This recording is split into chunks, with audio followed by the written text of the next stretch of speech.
رغم خسارته كأس العالم إلا أن لاعب باريس سان جيرمان كيليان امبابي ما زال تحت أنظار فريق ريال مدريد الإسباني. امبابي الذي تمكن من الحصول على لقب هداف بطولة كأس العالم ب8 أهداف فشل في الحصول على المونديال مع فرنسا للنسخة الثانية على التوالي بعدما فاز مع الديوك في مونديال روسيا 2018.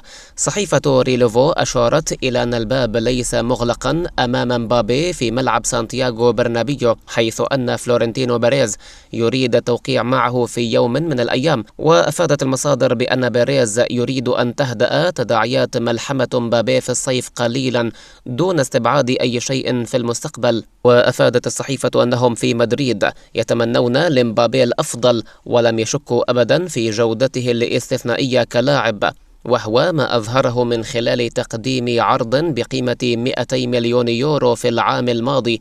ومن المقرر أن يتم حسم مستقبل امبابي عقب نهاية عقده مع باريس بالانتقال لريال مدريد أو البقاء في باريس مرة أخرى.